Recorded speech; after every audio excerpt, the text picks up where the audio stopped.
இந்த உலகில் பேசும் வார்த்தைகளை விட பேசாத மௌனத்திற்கு ஆற்றல் அதிகம்.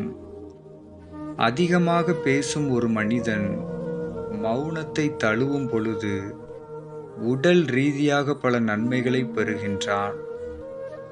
மௌனம் மன அழுத்தத்தை குறைப்பதோடு அர்த்தமில்லாமல் உணர்ச்சி வசப்படும் ஸ்பாவத்தை மாற்றுகிறது.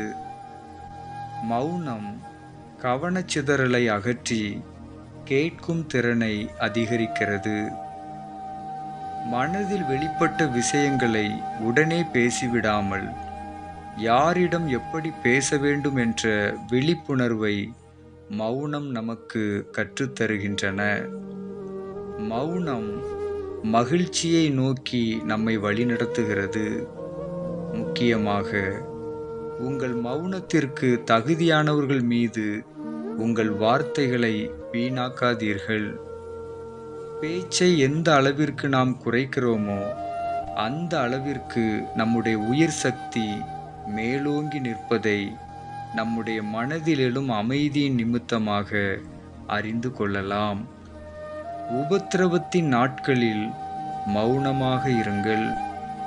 நம்முடைய மனதில் கோபம் எழுவதற்கு முக்கிய காரணம் அடுத்தவர்களை பற்றி அதிகமாக சிந்தித்தல். அடுத்தவர்களை பற்றிய எண்ணங்களை நீக்குவது பேரானந்தத்திற்கு வழி என்பதை அறிந்து அவற்றை உங்களை விட்டு அகற்றி விடுங்கள். தீயினால் ஏற்பட்ட காயம் மறைந்து விடலாம், ஆனால் ஒருவருடைய சூழ்நிலை அறியாமல் நாவை அசைப்பது ஆயுள் முழுவதும் நம்மை குற்றவாளியாக மாற்றிவிடும். எனவே பேசுவதற்கு முன் அவற்றின் நன்மை தீமைகளை சிறிது நேரம் சிந்தித்து பேசுங்கள். பேசிய வார்த்தைகளை மீண்டும் நம்மால் திரும்ப பெற இயலாது. எனவே பேச்சில் கவனம் செலுத்துங்கள். ஒரு முறை அதிகமாக பேசும் ஒரு பெண்ணை புத்தரிடம் கொண்டு வந்து நிறுத்தினார்கள். ஐயா, என் மகள் அதிகமாக பேசுகிறாள். நான் எவ்வளவோ சொல்லிவிட்டேன், ஆனால் அவள் அதை கேட்கவில்லை. வீணாக பேசுவதினால் ஏற்படும் பாதிப்பை அவள் உணரவில்லை. தயவு செய்து அவளுக்கு ஒரு ஆலோசனை தாருங்கள் என்றாள். புத்தர் அந்த பெண்ணை மறுநாள் அழைத்து வரச் சொன்னார். அதேபோல் அந்த பெண் தன் மகளை மறுநாள் அழைத்துச் சென்றாள். புத்தர் அந்த சிறு பெண்ணை பார்த்து, அம்மா, நீங்கள் நன்றாக பேசுவீர்கள் என்று கேள்விப்பட்டேன் என்றார். இதை கேட்ட அந்த பெண் மகிழ்ச்சி அடைந்தாள். அதன் பின் புத்தர் அந்த பெண்ணிடம், அம்மா, உள்ளே ஒரு பெட்டியில் பஞ்சு வைத்திருக்கிறேன், நீ அதை எடுத்து வா என்றார்.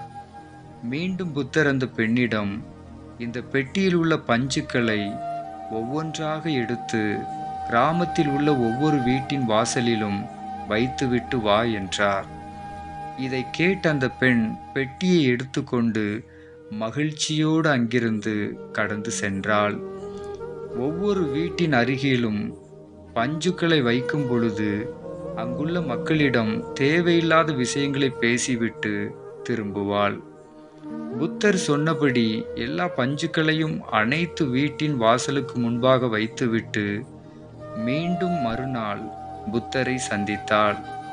புத்தர் அவளிடம், அம்மா, நீங்கள் நேற்று வைத்த பஞ்சுக்களை எல்லாம் இன்று போய் சேகரித்து வாருங்கள் என்றார். அந்த பெண் அங்கே சென்று பார்த்த பொழுது அவள் வைத்த இடத்தில் பஞ்சுக்கள் இல்லை. எல்லா பஞ்சுக்களையும் அவளால் மீண்டும் திரும்ப பெற முடியவில்லை. அவள் சோர்வான முகத்துடன் மீண்டும் புத்தரை சந்தித்து கூறினாள், ஐயா, நேத்து நான் வைத்த பஞ்சுக்கள் அங்கே இல்லை. என்னால் எல்லாவற்றையும் மீண்டும் கொண்டு வர இயலவில்லை என்றாள். அதற்கு புத்தர், அதே போலத்தான் நாம் பேசும் ஒவ்வொரு வார்த்தைகளும் ஒருமுறை பேசிவிட்டால் மீண்டும் அதை திரும்ப பெற முடியாது.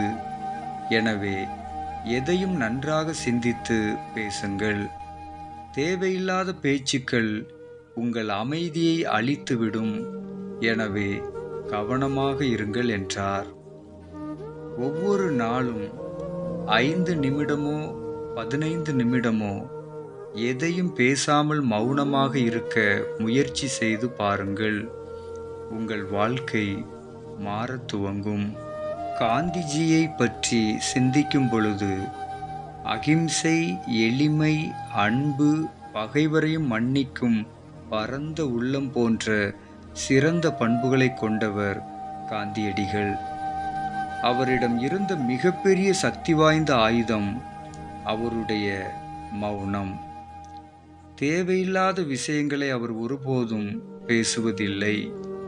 அவரிடம் காணப்பட்ட மௌனம் அடுத்து என்ன செய்ய போகிறார் என்று ஆங்கிலேயரை குழப்பமடைய செய்தது.